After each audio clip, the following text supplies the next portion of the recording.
Good morning, stars. It's your boy Lava Tyrant, and welcome back to my channel. If you've been living under a rock, Five Nights at Freddy's is a massive franchise started by Scott Cawthon, who was a failed game developer who struck gold with this magnum opus of a franchise, which has stood the test of time and has become a monumental series with various titles. This has even led it to get a full-on film adaptation which comes out this Halloween. The story itself, at its simplest, is about a purple murderer's legacy and animatronics possessed by those he killed.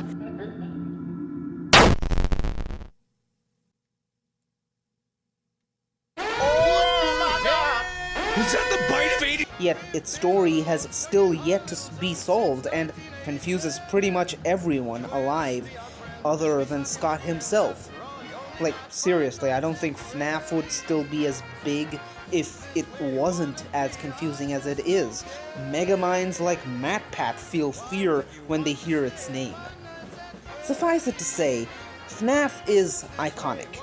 However, unlike its contemporaries like Undertale, I myself rarely see anyone attempt turning its characters into fakemon. So, I have decided to take it upon myself to do just that for Halloween. I have with me 6 brand new fakemon that are all inspired by FNAF, its eras, and its legacy. So, drop like, subscribe, hit the bell, and let's get into the madness. What would be a video about FNAF Fakemon be without Freddy Fazbear himself, the mascot of Freddy's? Ironically, Freddy himself is not nearly as important as his variants like Fredbear, Lefty, Molten Guy, or even Helpy. But not making a Freddymon would be doing him a disservice. For the design, I took heavy inspiration from Base Freddy, Dreddy, and his Stitches, along with the redesigned Freddy from FNAF Plus, which is probably cancelled now. And yeah, here it is. Dreadair, a ghost steel type. Dreadair are very nice towards children and young Pokemon. However, it is said to get enraged around adults. It seemingly sings songs around children. Its name comes from a combination of dread and bear, and it makes it sound like Fredbear. Its typing, of course, references how Freddy is really a possessed animatronic. Although Dreadair isn't an animatronic like Freddy, I still gave it the steel type to give it similar powers. Anyways, let's move on to the next member of the crew. That being Chica. You may be surprised this isn't how OG Chica looks, and yes, true, this mon takes much more heavy inspiration from Glamrock Chica. My job was to make sure to represent as much of the FNAF timeline as possible, and as I really only like Glamrock Chica's design, I thought that Chica would be a good way of representing Security Breach. Add that with the future paradox elements, and you have yourself a hot banger of a design. Presenting Ironparty, an electric fighting type. Ironparty was the first ever Paradox Pokemon discovered, though it was covered up. It has a liking towards pizza and is quite rare. Its shiny is meant to implement the original Chica colors, and yeah, I didn't make it chrome like the Paradox shinies. I think that was very dumb on Pokemon's part. As for its typing, electric is self-explanatory, and fighting mainly because she would fight if pizza was on the line. Let's now continue on with Bonnie, possibly the cutest design of them all. I took major inspiration from Bonbon from Sister Location and Dust Bunnies.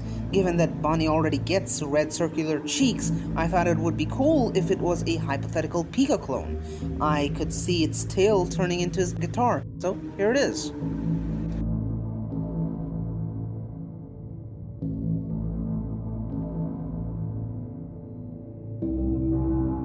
Dobon, a pure electric type. Dobon are energetic miscreants that make loud noises that sound like guitar riffs to fend off predators. Many musicians sample said noises for their music. Its shiny is its original purple colors from FNAF 1. Let's now continue right along with the last member of the Core 4, but he is certainly not the least. It is, of course, Foxy. specifically Grim Foxy. Its fiery design has always been interesting to me, and given that Grim Foxy is just Nightmare Foxy on fire, I think this design captures the very important errors of FNAF, that is, FNAF 4, the supposed end, and FNAF VR, where it all went wrong. Grim Foxy also just allows me to go with an obvious typing, so yeah, here it is. Blazing Arcanit, a fire dark type. This blazing beast has been spotted various times recently and seems to have some similarities to Arcanit. No more data available. Now the reason I call it blazing is mainly because I imagine this to be somewhat like Blood Moon or Saluna, where it's a one-of-a-kind form, but it's still based on a different Pokemon. I hope I can design Arcanit at some point, but it's basically I'm imagining a pirate fox. That's where the R comes from. Its shiny doesn't have much reference to it, though in hindsight I could have given it the fun time or mango colors, but come on, blue fire looks cool, and like Ursaluna, it would also probably be shiny locked, so who cares? Now let's tackle arguably the most important character in this franchise, that being William Afton, aka the purple guy, aka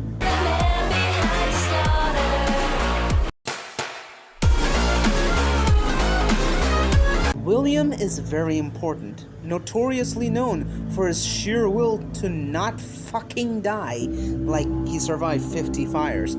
He just always comes back.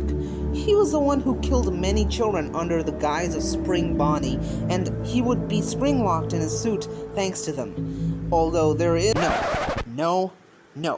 You promised yourself, Z, that you would not under any circumstances go into FNAF lore.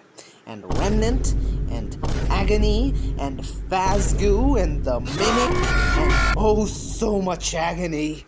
I made this mon a past paradox as well, just because I thought it would be cool. Anyways, here it is. Lethalspringlock, a dark poison type. Many attempts have been made to seal this creature inside Area 0 because of its nature. However, it has managed to always come back. Caution is advised while encountering it. Its shiny is a reflection of how it used to look in its golden era. Get it? The mon also takes inspiration from the disease that the rabbits have. I can't remember the name exactly. It'll be on screen, hopefully. Which affects rabbits and is very harmful. Its design is one I am quite proud of, so I hope you like it too. Now, to finish off the video, I had to go with an extremely important character. Some would even say more so than Purple Guy. He is the most important, most powerful of them all. He is none other than Musicman! Yep, we're finishing the video with the goated Musicman! I mean, he does technically help fill out the eras by representing FNAF 6. Kinda. He is really big. Yeah, I don't know why I did this.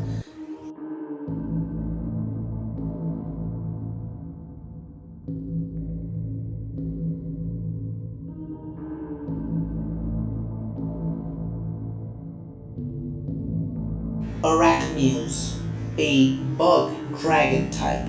No record exists of this mon, however, those who encounter it say it is on the level of the gods, and continuously scream, Arachmuse. Those were some fakemon based on FNAF. Let me know your thoughts in the comments below, and let me know your favorite. Have a spooktacular Halloween, and I shall see you guys next time. Peace.